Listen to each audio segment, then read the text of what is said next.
वचनामृत क्रमांक 5 बोध वचन वाक्य 101 वाक्य।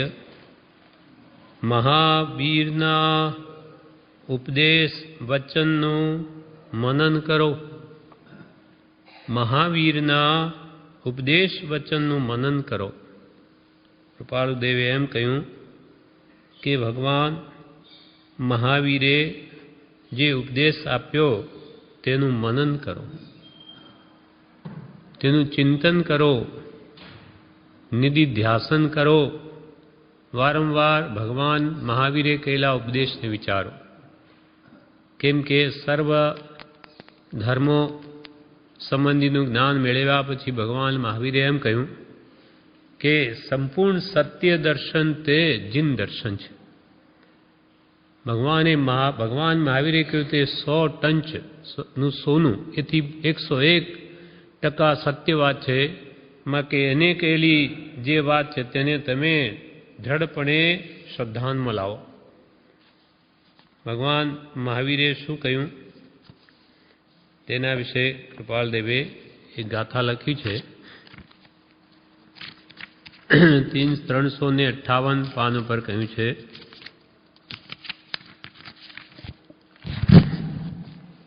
પત્રાંક 420 માં કહ્યું કિમ બહુણા। મુંબઈથી કૃપાળે લખે, મુંબઈ 1948। કિમ બહુણા ય જહ જહ રાગદ દોષા લહુ વિલજ્જંતી તહ તહ પૈઠી અવમ એસા આણા જીણિંદાણમ। ઉપદેશ રહસ્ય અશ્વવિજયજી। એ ગાથા કૃપાળદેવી यहाँ ટાંકી, એનો અર્થ લખ્યો છે કિમ બહુણા। કિમ બહુણા કેટલું કહીએ, બહુ એટલે વિશેષ, કેટલું વિશેષ કહીએ। ય જહ જહ એટલે જેમ જેમ, રાગદ દોષા લૌ વિલજ્જંતી જેમ જેમ આ રાગ દ્વેષનો નાશ વિશેષ કરી થાય, તહ તહ તે તે પ્રકારે પૈઠી અવમ એટલે પ્રવર્તવું, એસા આણા જીણિંદાણમ એ જ આજ્ઞા જીનેશ્વર દેવની છે। ભગવાન મહાવીરની મુખ્ય આજ્ઞા શું છે તો કે જ્યાં ત્યાંથી રાગ દ્વેષ રહિત। શ્રી કૃપાળદેવે કહ્યું એ જ આજ્ઞા છે। કૃપાળુદેવે જે કહ્યું તે જ અનંતા તીર્થંકરો કહ્યું, અનંતા તીર્થંકરોએ જે કહ્યું તે જ કૃપાળદેવે કહ્યું છે। અનંતા જ્ઞાનીઓનો એક જ અભિપ્રાય હોય। આત્માનુભવી પુરુષોના મતમાં કોઈ કાળે ભેદ પડે નહીં, જ્યારે અજ્ઞાનીના એકના 100 મત હોય। આજે કંઈ બોલે, કાલે અનુભવ વગરનું વળી બીજું જ કહે, પરમદાડે ત્રીજું કહે, જ્યારે જ્ઞાની પુરુષોની તો સર્વવાણી એક સરખી જ હોય છે, કેમ કે આત્મા અનુભવમાં કદાપી ફરક પડે નહીં। જીણા આણા શું છે જીનેશ્વર ભગવાનની આજ્ઞા તો કે રાગ દોષા લહુ વિલજ્જંતી, રાગ દોષનો જ્યાંથી ક્ષય થાય તેમ કરો। કૃપાળદેવે આત્મસિદ્ધિની 100મી ગાથામાં પડે જ કહ્યું, રાગ દ્વેષ અજ્ઞાન એ મુખ્ય કર્મની ગ્રંથ થાય નિવૃત્તિ જે હતી તે જ મોક્ષનો પંથ। મોક્ષનો માર્ગ શું? ભગવાન મહાવીરને મોક્ષનો માર્ગ કેવો છે કે જ્યાં ત્યાંથી તમે રાગદ્વેષને ઘટાડો, મટાડો। વિષય કસાય રાગદ્વેષ છે।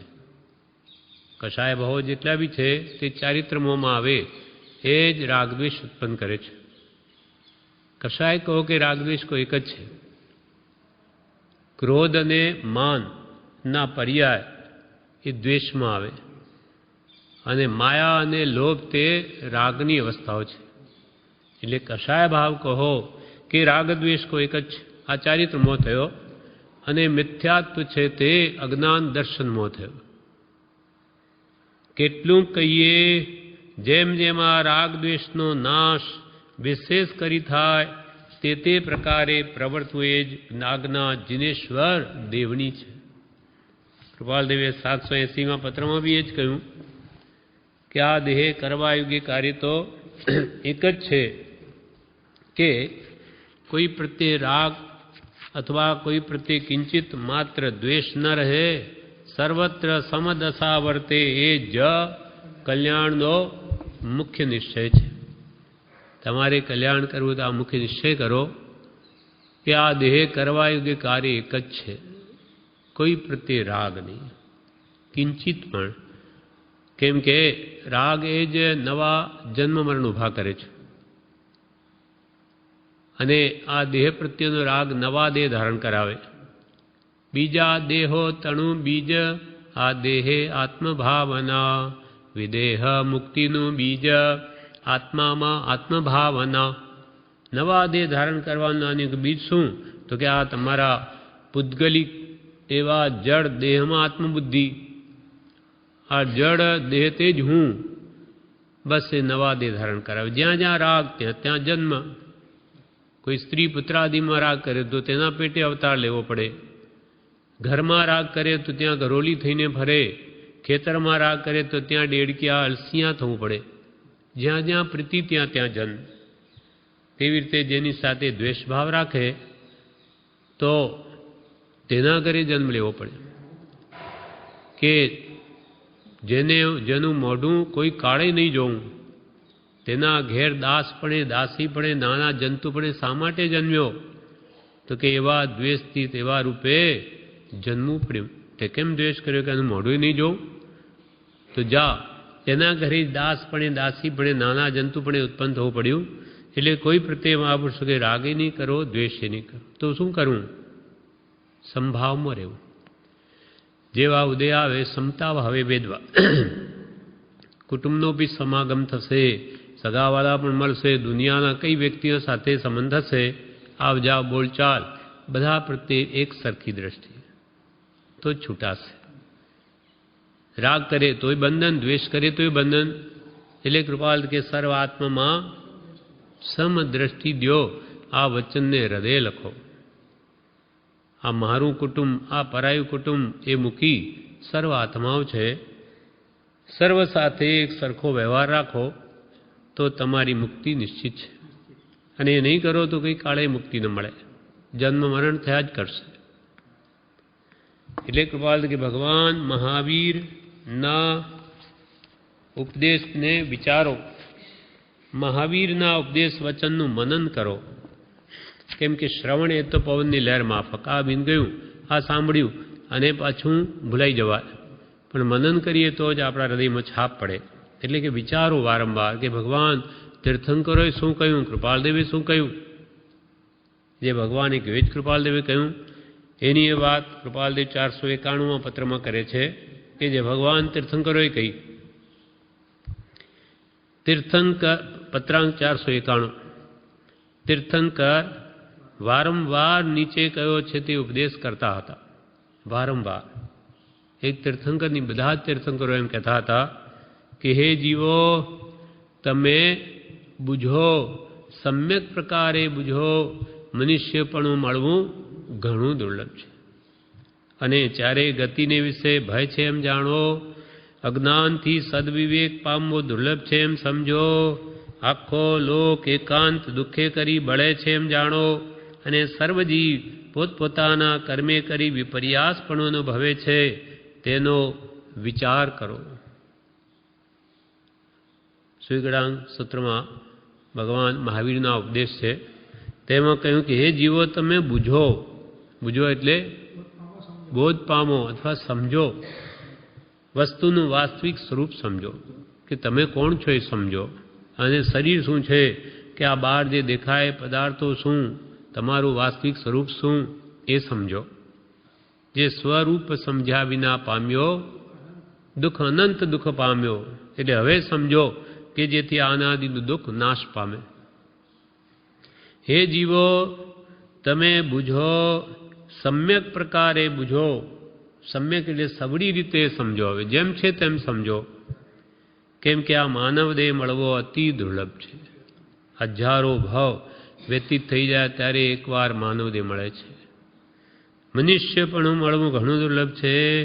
અને ચારે ગતિને વિશે ભય છે એમ જાણો। કોઈ ગતિમાં સુખ નથી, બધે જ ભય છે, બધે દુઃખ દુઃખ ને દુઃખ જ છે। ચારે ગતિને વિશે ભય છે એમ જાણો. અજ્ઞાનથી સદ વિવેક પામવો દુર્લભ છે. અનાદિકાલનું અજ્ઞાન ચાલ્યું આવે છે, સ્વરૂપનું વિસ્મરણ. એટલે હવે આ ભાવમાં પણ જેમ છે તેમ પદાર્થનું સ્વરૂપ જણાવવું અતિ મુશ્કેલ છે, સરળ નથી. અજ્ઞાનથી સદ વિવેક એટલે જેમ છે તેમ હિત અહિતનું ભાન, તે સદવિવેક છે. તે પામવો દુર્લભ છે એમ સમજો. આખો લોક એકાંત દુઃખે કરી બળે છે એમ જાણો. જ્ઞાનીઓ કે આખો લોક એટલે 14 રાજલોક બધે એકાંત દુઃખે કરીને જ બળે છે. આદિ વ્યાધિને ઉપાધિ ત્રિવિધ તાપાગ્નિ. આખો લોક એકાંત દુઃખે કરી બળે છે એમ જાણો. અને સર્વજીવ પોતપોતાના કર્મે કરી વિપર્યાસ પણ અનુભવે છે તેનો વિચાર કરો. સર્વજીવો પોતપોતાના કર્મે દુઃખી છે, એમાં કોઈ બીજા એને દુઃખ ના આપી શકે, એમ સુખ પણ ના આપી શકે. જે સુખ દુઃખ છે તે પોતપોતાના કર્મે જીવો અનુભવે છે. માટે આ તત્વ વિચારી અને સર્વ દુઃખથી મુક્ત થવું હોય એવો જેનો અભિપ્રાય થયો હોય તેણે આત્માને ગવેશવો, આત્માની શોધ કરવી. અને આત્મા ગવેશવો હોય તેણે યમ નિયમાદિ સર્વ સાધનનો આગ્રહ પ્રદાન કરી સત્સંગને ગવેશવો તેમજ ઉપાસવો. સત્સંગની ઉપાસના જેણે કરવી હોય તેણે સંસારને ઉપાસવાનો આત્મભાવ સર્વથા ત્યાગવો. પોતાના સર્વ અભિપ્રાયનો ત્યાગ કરી પોતાની સર્વશક્તિએ તે સત્સંગની આજ્ઞાને ઉપાસવી. તીર્થંકર એમ કહે છે કે જે કોઈ તે આજ્ઞા ઉપાસે છે તે અવશ્ય સત્સંગને ઉપાસે છે. એમ જે સત્સંગને ઉપાસે છે તે અવશ્ય આત્માને ઉપાસે છે, અને આત્માને ઉપાસનાર સર્વ દુઃખથી મુક્ત થાય છે. આખું દ્વાદ સંગીનું સળંગ સૂત્ર કહ્યું. સત્સંગ અને સત્પુરુષની આજ્ઞા ઉપાસ્યા વગર આત્માની ઓળખાણ નહીં થાય. અને આમ સત્સંગને ઉપાસી સત્પુરુષની આજ્ઞા પ્રમાણે જે વર્તે તે અવશ્ય કે છે મુક્તિને પામશે. કેમ કે સત્પુરુષની આજ્ઞા છે તે ભવમાં જવાને આડા પ્રતિબંધ રૂપ જ છે. વળી 366 પાન ઉપર કહ્યું, પત્રાંક 436માં, જે તીર્થંકર દેવે સ્વરૂપસ્થ આત્માપણે થઈ વક્તવ્યપણે જે પ્રકારે તે આત્મા કહી શકાય તે પ્રમાણે અત્યંત યથાસ્થિત કયો છે, તે તીર્થંકરને બીજી સર્વ પ્રકારની અપેક્ષાનો ત્યાગ કરી નમસ્કાર કરીએ છીએ.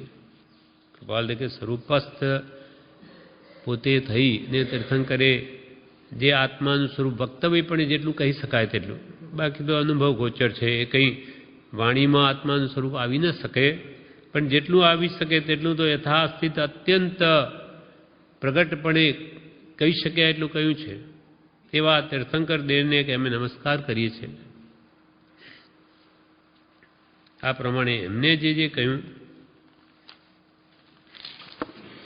તે વાંચી વિચારીને દ્રઢ કરવું.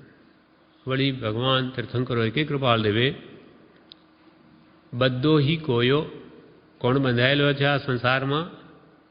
વિષય વિરક્ત, 5 વિષયોમાં જે રક્ત છે, આસક્ત છે તે બંધાયેલો છે. કોવા વિમુક્તો, મુક્ત કોણ છે? વિષય વિરક્ત, જે વિષયોથી વિરક્ત છે તે મુક્ત છે, અને જે વિષયોમાં આસક્ત છે તે બંધાયેલો છે. એ છૂટવું હોય તો કે વિષય કસાયનો ત્યાગ કરવો. મહાવીરના ઉપદેશ વચનનું મનન કરો. આ કૃપાલદેવના વચનો ભગવાન મહાવીરના જ વચન છે. એને કહે છે વારંવાર તમે વિચારો. એ આપણી ભાષામાં છે ને ભગવાનના ઉપદેશ વચનો માગધી ભાષામાં છે. ફરક એટલો જ છે. સર્વશાસ્ત્રોનું દોહન, સાર મંથન કરીને જેમ માખણ કાઢે તેમ આ જ્ઞાની પુરુષે બધું દોહન કરીને આપણને સારભૂત તત્વ કહી દીધું છે.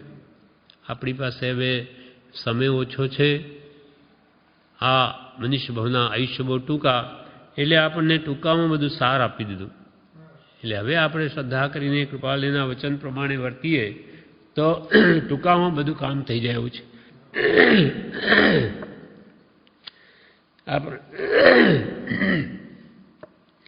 પ્રમાણે 151 101 મું વાક્ય પૂરું થયું. હવે વાક્ય 102. મહાવીર પ્રભુ જે વાટેથી તર્યા અને જેવો તપ કર્યો તેવો નિર્મોહપણે તપ કરવો. મહાવીર પ્રભુ જે વાટેથી તર્યા, મહાવીર ભગવાન જે માર્ગે તર્યા તે જ માર્ગે શ્રી ઋષભદેવ ભગવાન તર્યા. અને જે વાટે ઋષભદેવ ભગવાન તર્યા તે જ વાટે શ્રી મહાવીર ભગવાન તર્યા. કેમ કે અનાદિથી મોક્ષનો માર્ગ તો એક હોય. 3 કાળમાં પરમાર્થનો પંથ, પ્રેરે તે પરમાર્થે તે વ્યવહાર સમંત. અનાદિકાલથી મોક્ષનો માર્ગ તો એક જ છે. કોઈ કે આ બધા ધર્મો છે ને આ બધા જુદા જુદા ફાંટા છે, બાકી તો માર્ગ તો બધું બધા મોક્ષે જ જાય. ગમે તે ધર્મના માર્ગ હોય ને સરવાળે તો બધા મોક્ષમાં જ જાય એવું નથી. એવું હોય તો પછી એટલા ફાંટા રાખવાની જરૂર શું છે? આ બધા જ રસ્તાઓ દેખાય, બધા દિલ્હી જ જાય. કોઈ ક્યાં જાય, કોઈ ક્યાં જાય. એમ કે બધા ધર્મો મુક્તિને જ અપાવે એવું નથી. એક જ સતમાર્ગ જો એ હોય તો પછી ફાંટાનો અર્થ જ નથી. એક જ જો સત હોય એટલે આ જુદા જુદા માર્ગો બધા મોક્ષે લઈ જાય એવું નથી. એટલે કૃપાલ દેવે આ ગાથા લખી કે એક હોય 3 કાળમાં, મુક્તિનો માર્ગ તો એક જ હોય. એમાં કંઈ 17-15 ન હોય. એક હોય 3 કાળમાં પરમાર્થનો પંથ અને પ્રેરે તે પરમાર્થે તે વ્યવહાર સંબંધ. એ પરમાર્થને જે પ્રેરે એવો વ્યવહાર હોય તે જ્ઞાનીઓને સંમત છે, બીજો નહીં. જે વ્યવહારનું ફળ પરમાર્થ આવે તે જ વ્યવહાર સાચો. કૃપાળુદેવે 54મા પત્રમાં વાત કરી. શ્રી મહાવીર જે વાટેથી તર્યા તે વાટેથી શ્રી કૃષ્ણ તરસે. જે વાટેથી શ્રી કૃષ્ણ તરસે તે વાટેથી શ્રી મહાવીર તર્યા છે. તે વાટ ગમે ત્યાં બેઠા, ગમે તે કાળે, ગમે તે શ્રેણીમાં, ગમે તે યોગમાં જ્યારે પમાશે ત્યારે તે પવિત્ર શાશ્વત સતપદના અનંત અતિન્દ્રિય સુખનો અનુભવ થશે. તે વાટ સર્વ સ્થળે સંભવિત છે. યોગ્ય સામગ્રી નહીં મેળવવાથી ભવ્યપણે માર્ગ પામતા અટક્યા છે તથા અટકશે અને અટક્યા હતા. કૃપાલદેવે આ પત્રમાં કહ્યું કે જે મહાવીર ભગવાન જે વાટ જે માર્ગથી તર્યા તે જ માર્ગથી શ્રી કૃષ્ણ દર્શે. ત્યાં કંઈ બીજો માર્ગ ન હોય. હજુ તો આવતી 24મીમાં શ્રી કૃષ્ણ દર્શે કે શણિક મહારાજા જેવા પદ્મનાભ નામના પહેલા તીર્થંકર થશે. એમ આ બધા આવતી 24મીમાં મોક્ષને પામશે ત્યારે પણ માર્ગ તો એક જ હશે. જે રાગ દ્વેષ અજ્ઞાનથી મુક્ત થવાનો એ જ માર્ગ છે. એ સિવાય કોઈ રાગ દ્વેષ લઈને મોક્ષે ન જાય. તે વાટેથી શ્રી કૃષ્ણ તરશે. જે વાટેથી શ્રી કૃષ્ણ તરશે તે વાટેથી શ્રી મહાવીર તર્યા છે. અને એ વાટ, એ માર્ગ ગમે ત્યાં બેઠા, ગમે તે કાળે, ગમે તે શ્રેણીમાં એટલે સ્થિતિમાં અને ગમે તે યોગમાં, ગમે તેવા સંયોગમાં જ્યારે જીવ પામશે ત્યારે તે પવિત્ર શાશ્વત સતપદના મોક્ષ સુખના અનંત અતિન્દ્રિય સુખનો તેને અનુભવ થશે. તે વાર સર્વ સ્થળે સંભવિત છે. એક જ ઠેકાણેથી મુક્તિ થાય એવું નથી, ગમે ત્યાંથી થઈ શકે. પણ રાગ દ્વેષ અજ્ઞાન જાય તો વ્યક્તિ ગમે તે વેશમાં હોય, ગમે તે દેશમાં હોય, ગમે તેવી સ્થિતિમાં હોય, પણ રાગ દ્વેષ અજ્ઞાન જાય તો જરૂર મોક્ષે જાય. અને એ ન જાય તો ગમે તે જાતિમાં હોય તોય મુક્તિ ન થાય. જૈન નામ ધરાવે તોય નહીં થાય. અને ભલે ને વૈષ્ણવ કુલમાં જન્મ્યો પણ રાગદ્વેષ અજ્ઞાન કાઢે તો ત્યાંથી મુક્તિ થઈ શકે. મૂળભૂત સંસારનું કારણ રાગદ્વેષ અજ્ઞાન છે. એ જે કાઢશે તેનો મોક્ષ નિશ્ચિત છે. આ પ્રમાણે જે વાટેથી મહાવીર પ્રભુ જે વાટેથી તર્યા અને જેવો તપ કર્યો તેવો નિર્મોહપણે તપ કરવો. ભગવાન મહાવીરે જેવો તપ કર્યો. ભગવાને કેવું તપ કર્યું? તો કે ઈચ્છા નિરોધસ તપ.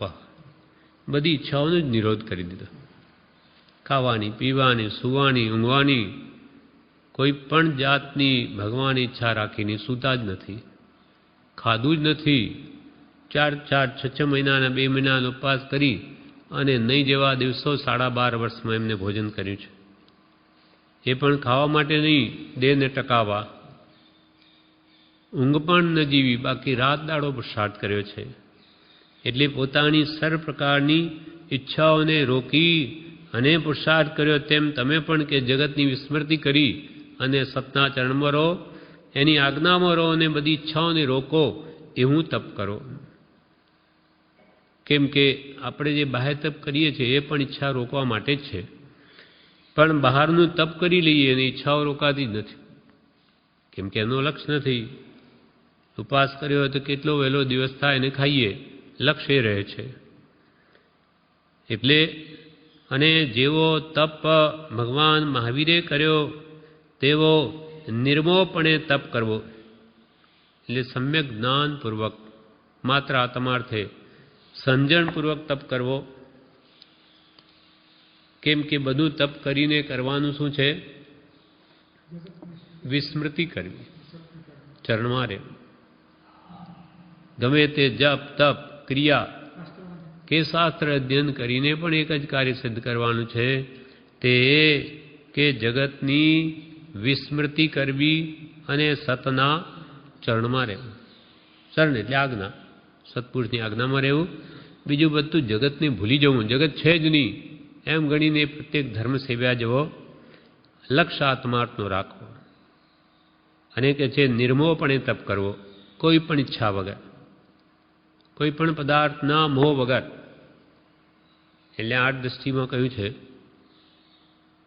બુદ્ધિ ક્રિયા ભવ ફળ દિયેજી, જ્ઞાન ક્રિયા શિવ અંગ, અસંગ મોહ ક્રિયા દિયેજી, શીઘ્ર મુક્તિ ફલ ચંગ મન મોહન જીનજી, મીઠી તારી વાણ. બુદ્ધિ ક્રિયા તો ભાવ ફળ દિએ. આપણી બુદ્ધિમાં જે આવે તે પ્રમાણે આપણે પુરુષાર્થ કરીએ સ્વચ્છંદે, તેનું ફળ સંસાર જ છે. બુદ્ધિ ક્રિયા શું આપે? ભવ ફળ દિએ, સંસારનું ફળ આપે. અને જ્ઞાન ક્રિયા શિવંગ, સત્પુરુષે જે સમ્યક જ્ઞાન કહ્યું તેના આધારે ક્રિયા કરીએ તે શિવનું અંગ બને છે, એટલે મોક્ષનું કારણભૂત થાય. અને અસંગમો ક્રિયા દિએ છે, શીઘ્ર મુક્તિ ફળ છે. નિષ્કામ ભાવે માત્ર આત્માર્થના લક્ષ્ય જે ક્રિયા કરે તે તો એને શીઘ્ર મુક્તિનું કારણ થાય છે. એટલે નિર્મોહપણે તપ કરો, મોહરહિતપણે માત્ર આત્માર્થે સર્વ ઈચ્છાઓને રોકી અને આત્મશુદ્ધિ અર્થે જ તપ કરો, અંતરંગ આત્મશુદ્ધિ માટે. મહાવીર પ્રભુ જે વાટેથી તર્યા અને જેવો તપ કર્યો તેવો નિર્મોહપણે તપ કરવો. વિવેચનમાં કહે છે, મહાવીર પ્રભુ અપ્રમત્ત ભાવથી તર્યા, રાત દિવસ આત્માને આરાધ્યો, નિર્મોહપણે તપ કરે તો કર્મ શીઘ્ર ખપે. મહાવીર ભગવાન અપ્રમત્ત ભાવથી તર્યા, પ્રમાણને છોડી નિરંતર આત્મપુરુષાર્થમાં જ રહ્યા. એટલે ગૌતમ સ્વામીને ભગવાને મહાવીરે કહ્યું કે એ ગોયમાં સમયમ ગોયમ માપમાં, એક સમય માત્રનો પ્રમાદ ન કરે. કેમ કે આ મનુષ્યની આયુ ડાબની અણી પર પડેલા જલના બિંદુ જેવું છે. ડાબ એટલે ઘાસ, ઝાકળનું બિંદુ. આ ઝાડના પાંદડા પર પડે આપણને મોતીની જેમ ચમકે, પણ ક્યારે હવાનો હિલોળો આવ્યો અને ક્યારે નીચે પડી જાય કાંઈ કહેવાય નહીં. તેવું આપણું જીવન છે. આપણને લાગે બધું હર્યું ભર્યું, જુવાન, શું ફિકર, હજુ તો કાંઈ રોગ, નખમાંય રોગ નથી. માથું કેવું દુખો એ મને તો ખબર નથી, એટલે આપણે કંઈ હજુ 50 વર્ષ સુધી આંચ આવે એમ નથી, એ તો જુવાન ઉંમર છે એમ માને જીભ, અને બીજે જ દાડે ગબડી જાય. શું થઈ ગયું? એમ કંઈ અંગો શિથિલ થાય પછી દેહ ત્યાગ થાય એવું નથી. બધું જ વ્યવસ્થિત હોય ને આયુષ્ય પૂરું થઈ ગયું તૂટી જાય બધું. તેથી આયુષ્યના બાંધેલા કર્મ જો એવી રીતે સોપક્રમ ને નિરૂપક્રમ બે પ્રકારના આયુષ્ય હોય છે. તે નિરૂપક્રમ નામનું આયુષ્ય હોય તે તો ઘડિયાળની કમાન તૂટી જાય તેમ તૂટી જાય. જેમ કે આ પહેલાં આ ઘડિયાળો 1 મહિનાની ચાવીના આવતા, અઠવાડિયું મહિનાની ચાવી ભરી તો 1 મહિના સુધી ચાલ્યા કરે. હવે તો ઇલેક્ટ્રિક તો બની ગયું બેટરી ઉપર, પણ એની પણ કમાન હોય, અને જો જ્યાંથી તૂટી ગઈ કમાન કે સરળ કરીને જેટલી મહિનાની ચાવી બધી જ પૂરી થઈ જાય, ચાવી બધી ભરેલી બધી ખલાસ થઈ ગઈ, તેમ કોઈનું આયુષ્ય જળથી, અગ્નિથી, ઝેરથી, એક્સિડન્ટથી એવી તૂટવાનું હોય, એટલે આવા ઉપક્રમથી તો એવું આયુષ્ય બાંધ્યું હોય તો એવા નિમિત્તે તૂટી જાય. તે આયુષ્ય ભોગવાયું એમ ભોગવાયું, બધું ભોગવાયું, પણ આવી રીતે ઘડિયાળના કમાનની જેમ. એટલે આયુષ્યના કાંઈ ભરોસા નથી કે આપણે કેટલા દિવસ ત્યાં રહેવાના. એટલે અપ્રમત્તપણે એક જ્ઞાની પુરુષે પુરુષાર્થ કર્યો છે, શુભસ્ય શીઘ્રમ, એના માટે જ કે કાળનો ભરોસો નથી. મહાવીર પ્રભુ અપ્રમત્ત ભાવથી તર્યા, રાત દિવસ આત્માને આરાધ્યો, નિર્મોપણે તપ કરે તો શીઘ્ર કર્મ ખપે, નિષ્કામ ભાવે, કોઈ પણ જાતની ઈચ્છા નહીં, આલોક પરલોકની, એવો તપ કરવો. ઈચ્છાઓને રોકવી એ તપનું લક્ષણ છે. ઈચ્છા નિરોધસ તપઃ, આ તત્વાર સૂત્ર છે, ઉમાસ્વાતી ભગવંતે કહ્યું. આની વ્યાખ્યા, તપની વ્યાખ્યા શું? ઈચ્છાઓને રોકવી. ઊંડે ઊંડે અનેક પ્રકારની ઈચ્છાઓ પડી હોય, કરે તપ, અને હોય કે મને એનાથી દેવલોક મળ્યો કે આ મારું કામ થજો, એના માટે તપ નથી. તપ તો ઈચ્છાઓ રોકવા માટે છે. મહાવીર પ્રભુ જે વાટેથી તર્યા અને જેવો તપ કર્યો તેવો નિર્મોપણે તપ કરવો. પછી વાક્ય 103, પરભાવથી વિરક્ત થા. પરભાવથી વિરક્ત થા. આત્મા સિવાય બધું જ પર છે. એક અનંત ગુણનું ધામ, જ્ઞાન દર્શન સુખ વીર્યનો સ્વામી, અનંત જ્ઞાન દર્શન સુખ વીર્યનો નાથ જે કહો તે આત્મા છે. અને એ સિવાય જે કંઈ પણ આપણું દેખાય છે તે ખરેખર આપણું છે જ નહીં, એ પૂતગલનું છે. એટલે પરભાવથી મુક્ત થાઓ. બીજા પદાર્થોના નિમિત્તે આ જીવને ભાવ થાય, એટલે પર પદાર્થના નિમિત્તે એને પરભાવ થાય છે. વિષયોના ભાવ, 5 ઇન્દ્રિયના વિષયોના, ખાવા પીવા, સૂંઘવા સાંભળવા, સ્પર્શવા વગેરેના, કે કષાયના ભાવો, એ વિષયોને લઈને પછી કષાયના ભાવો થાય, ક્રોધ માન માયા લોભના, એ બધા વિભાવ છે. કાં વિકતાઓ, 15 પ્રકારના પ્રમાદ જે કહે તો બધો જ વિભાવ છે.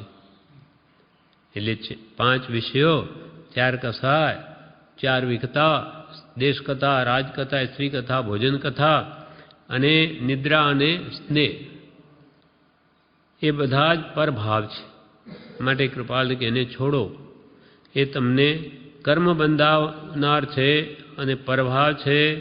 માટે એથી વિરક્ત થઈને સ્વભાવમાં આવો. પરભાવથી વિરક્ત થા, એનાથી છૂટ. કેમ કે એ ભાવો જ તને નવા નવા જન્મ મરણના કારણ બને છે. ત્યાર પછીથી 104મું વાક્ય, જેમ બને તેમ આત્માને ત્વરાથી આરાધો. જેમ બને તેમ આત્માને ત્વરાથી આરાધો. જેમ બને તેમ, જેટલું વહેલું બની શકે તેટલું આત્માને શીઘ્ર આરાધો. એટલે આત્માની ઓળખાણ કરો. શીઘ્ર બને તેમ, જેટલું વહેલું બને તેટલું પણ તમારી જાતને ઓળખો. જેમ બને તેમ આત્માને ત્વરાથી આરાધો, એને સમજો અને એને જ પોતાનો માનો, એ સિવાય બધું પર માનો. કેમ કે તારો તો એક આત્મા જ છે. ગમે એટલે આપણે પરપદાર્થો પ્રત્યે મારાપણું કરીએ, પણ નાની કે તારું કોઈ કાળે થયું નથી ને થશે પણ નહીં. રે આત્મ તારો શીઘ્ર એને ઓળખો. રે આત્મ તારો શીઘ્ર એને ઓળખો. સર્વાત્મમાં સમદ્રષ્ટિ દ્યો, આ વચનને હૃદયે લખો. સર્વાત્મમાં સમદ્રષ્ટિ દ્યો, બધા આત્મા સરખા છે. અને રે આત્મ તારો તમારા આત્માને તારો, એને પાર ઉતારો, એટલે કે એને આ જન્મજરા મરણથી હવે મુક્ત કરો. તારો સંસારરૂપી સમુદ્રમાં ડૂબતા હવે એને બચાવો. અને બીજો અર્થ બ્રહ્મચારીએ કર્યો કે આ આત્મા જ તારો, એ સિવાય બીજું તારું કંઈ છે જ નહીં. રે આત્મ તારો શીઘ્ર એને ઓળખો. સર્વ આત્મમાં સમદ્રષ્ટિ દ્યો, બધા જ મારા જેવા જ આત્મા છે. મને જેમ દુઃખ ગમે નહીં તેમ દુનિયામાં કોઈને દુઃખ ન ગમે. કોઈ પણ આત્માને માટે તન મન ધન વચનથી કોઈને દુઃખ ના આપો.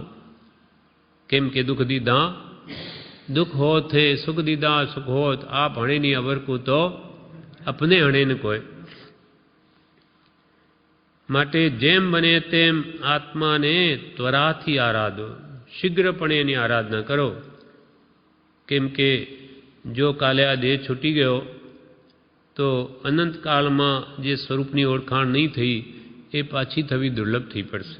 ક્યાંય કઈ ગતિમાં જઈને ભરાઈ જશે તો આ જે પ્રયત્ન આ કાળમાં થઈ શકે એ પણ રહી જશે. માટે જેમ બને તેમ શીઘ્ર આત્માને આરાધો, એટલે એને ઓળખવાનો પ્રયત્ન કરો. હવે વાક્ય 105. સમ દમ ખમ એ અનુભવો. કૃપાલ કે સમ દમ ને ખમ એનો અનુભવ કરો. સમ એટલે કશાયનું ઉપશમન, અથવા સમ એટલે સંભાવ. એનો તમે અનુભવ કરો. અનુભવ કરી જુઓ કે સમભાવમાં કેવું સુખ છે. રાગ દ્વેષ એ વિષમ ભાવ છે. રાગમાં જાય તો પણ જીવને દુઃખ થાય, દ્વેષમાં જાય તો પણ દુઃખ થાય. અને રાગ પણ ન કરે, દ્વેષ પણ ન કરે તો ત્રીજો સમભાવ છે. એમાં રહે તો તમે કે પરમ શાંતિને પામશો, અનુભવશો. સમ દમ, દમ એટલે ઇન્દ્રિયોનું દમન, સમ એટલે કશાયનું સમન કરો, દમ એટલે ઇન્દ્રિયોનું દમન કરો, અને ખમ એટલે ક્ષમા, ક્ષમા રાખો. કેમ કે ક્રોધ કશાય ભયંકર છે, એનું ભયંકર દુઃખ વેઠવું પડે. અને ક્રોધનો વિપરીત ગુણ ક્ષમા છે. અવચંકારી ભટ્ટા હતી, તે શેઠ પુત્રી બહુ લાડલી, લાડમાં લઈ ઉછરેલી. એટલે શેઠે એમ કહ્યું કે હું એને એની સાથે જ પરણાવું કે જે એનું કહેલું માને. બીજા કોઈ પરણવા તૈયાર નહીં થાય. મંત્રીને થયું કે શેઠ પુત્રી છે, બીજું કોઈ બાદ નથી, ભલે ને કેમ કરીશું, શું બાદ છે, એમ કરીને એની સાથે લગ્ન થયા. પણ એનો અંદરનો સ્વભાવ બહુ તીવ્ર, ક્રોધી, બહુ તેજ. હવે જેવો લગ્ન થયા પછી મંત્રીને એણે એમ કહ્યું કે તમારે સાંજે સૂર્યાસ્ત પહેલાં ઘરે આવી જવું, તમારે સૂર્યાસ્ત પછી બહાર રહેવું નહીં. તો કે સારું. આ રીતે રોજે સૂર્યાસ્ત પહેલાં આવી જાય. હવે આ વાત રાજ દરબારમાં ગઈ. રાજાને ખબર પડી કે તો પોતાની સ્ત્રી કહે તેમ કરે છે. સ્ત્રીએ કહ્યું છે કે સૂર્યાસ્ત પહેલાં આવી જવું એટલે ઘરે જાય છે. એટલે કંઈ કામનું બહાનું કાઢીને રાત્રે 12 વગાડી દીધા રાજાએ. હવે રાજા આગળ તો કંઈ કહી ન શકે. એટલે હવે જેવો એ રાત્રે જાય છે કે એને તો ભયંકર ક્રોધ ચડ્યો છે. હવે એને તો હું મોઢું જ નહીં બતાવું. કેમ નહીં આવ્યા?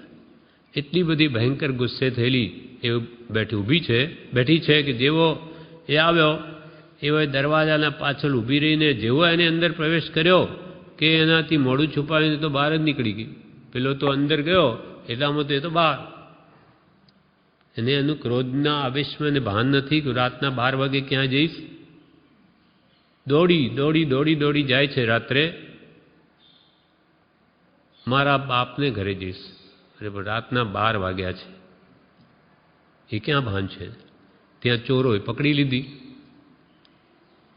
પોતાની સ્ત્રી થવા કહ્યું, પણ એ સતી હતી, શીલમાં દ્રઢ, એ કોઈ રીતે નહીં કરું, નહીં થાઉં. એટલે પછી એ આવી રીતે એને બીજાને વેચી દે છે, એક રંગરેજને. એ પણ પોતાની સ્ત્રી થવા કે નથી થતી તો કે તારું લોહી કાઢીશ, જેમ કરવું એમ કર, પણ હું શિયલ ભંગ નહીં કરું. ત્યાં એને સારું ખવડાવે, રોજ લોહી કાઢે અને કપડાં રંગે. આમાં એવું થતું હશે કંઈ. આ રીતે એનું શરીર સાવ પીળું પડી ગયું. ત્યાં ઘણી દુઃખી થાય પણ ધર્મ ન છોડ્યો અને મનમાં ઘણો પસ્તાવો છે કે મેં આ ક્રોધનો મારો સ્વભાવ એનું મને કેવું ફળ મળી રહ્યું છે. આ રીતે મેં ક્ષમા રાખી હોત તો હું કેવી સુખી થાત. એ અંદરમાં વિચારે છે. એમ કરતાં એના પુણ્ય બળે પાપ પૂરું થયું એટલે એનો ભાઈ કંઈ ફરતો ત્યાં આવે છે ને એ જોઈ જાય છે. એટલે એનો ભાઈ તો એને ઓળખી ન શક્યો, શરીરમાં એવી થઈ ગયેલી, પણ એ ઓળખી ગઈ કે આ મારો ભાઈ છે. તો કે મને ઓળખી નહીં ઓળખી, હું તમારી બેન અચંકારી. અરે તું અહીંયા કેમ? તો આ રીતે મારે આ બધું દુઃખ ઊભું થયું, શું કરું? મારા ક્રોધ કશાય હું અહીંયા આવી ચડી, આ મારા જ દોષ છે. પછી એ પૈસા આપીને છોડાવી લઈ જાય છે અને પછી પાછું ખવડાવી પડાવી દવા દારૂ કરીને એને ઠેકાણે લાવી અને પછી મંત્રીને ઘેર પાછી મોકલે છે. એમ પછી એને એવો પાઠ શીખી ગઈ કે હવે તો ગમે તેવું નુકસાન થાય હું કોઈ દિવસ ક્રોધ ન કરું, ક્ષમા જ રાખીશ. એટલી બધી ક્ષમા ગુણ એના અંદર ઉતરી ગયો આ એની પરીક્ષા થવાથી, દુઃખ પડવાથી. એટલે ઇન્દ્રિય એકવાર સભામાં પ્રશંસા કરી કે અચંકારી ભટ્ટા જેવી ક્ષમાવાન કોઈ નથી. એટલે પછી ત્યાં ઇન્દ્ર બીજા દેવો પરીક્ષા કરવા આવે, એવું હોય નહીં. એટલે સાધુનું રૂપ લઈને એક આવ્યો કે બીજા મહાત્માને માટે લક્ષપાત તેલ જોઈએ છે ને આપ જેવા મંત્રીઓ પાસે હોઈ શકે એટલું મોંઘી કિંમતી તેલ બીજે હોય નહીં. તો એ કે હા આપું. એટલે દાસીને કે લાવ બાટલો લાવી આપ. એ જેવો લઈને આવે કે દેવે માયાથી ફોડાવી દીધો. લાખ રૂપિયાની એક બાટલ. પણ છતાં પણ એ અચંકારી ભટ્ટાએ કિંચિત માત્ર ક્રોધ ન કર્યો. બીજો લાવ બીજો ફોડાવી દીધો. એવી રીતે 7 બાટલા હતા, બધા ફોડાવી નાખ્યા, છતાં પણ એના મોઢામાંથી કિંચિત માત્ર ક્રોધનો ભાવ ન ઉપજ્યો, ક્ષમા જ રાખી. એટલે પછી દેવે પ્રસન્ન થઈને કહ્યું, ખરેખર ઇન્દ્રિય જેવી તમારી પ્રશંસા કરી છે તેવા જ તમે છો, એવી ક્ષમાના અવતાર છો. અને પછી આ બધા બાટલા તો માયાથી કેન્સર ફોડેલા નહીં, બતાવેલા હતા. આ પ્રમાણે મહાપુરુષો કહે છે તમે પણ ખમ એટલે ખમી ખૂંદો, પ્રભુશ્રી ક્ષમા રાખો, એ આત્માનો સ્વભાવ છે. ઉત્તમ ક્ષમા, આર્દવ, માર્દવ, સત્ય, સૌ, સંયમ, તપ, ત્યાગ, આકિંચન અને બ્રહ્મચર્ય એ આત્માના 10 લક્ષણરૂપ મૂળ ધર્મો છે, સ્વભાવ છે આત્માનો. એટલે સ્વભાવમાં આવવું હોય તો એ બી એનો અભ્યાસ કરવો. ક્રોધ એ આત્માનો સ્વભાવ નથી, રાગ દ્વેષ એ આત્માનો સ્વભાવ નથી, માટે એને છોડી સમમાં આવો, સમભાવમાં આવો. દમ એટલે ઇન્દ્રિયોનું દમન કરો કે જેના કારણે તમને આ આખા વિશ્વમાં ભટકવું પડે છે, ઇન્દ્રિયોની આસક્તિના કારણે. સમ, દમ, ખમ એ અનુભવો. કૃપાલ કે આ બધાનો અનુભવ કરો. વગર અનુભવે તમને કંઈ ખબર નહીં પડે કે સમતામાં કેવું સુખ છે, કે ક્ષમામાં કેવું સુખ છે, કે ઇન્દ્રિય દમનમાં કેટલું શાંતિ છે. આ પ્રમાણે 105 વાક્યો આપણે વાંચ્યા. હવે વાક્ય 106 સ્વરાજ પદવી સ્વતપ આત્માનો લક્ષ્ય રાખો. સ્વરાજ પદવી સ્વતપ આત્માનો લક્ષ્ય રાખો. 2 સ્વરાજ પદવી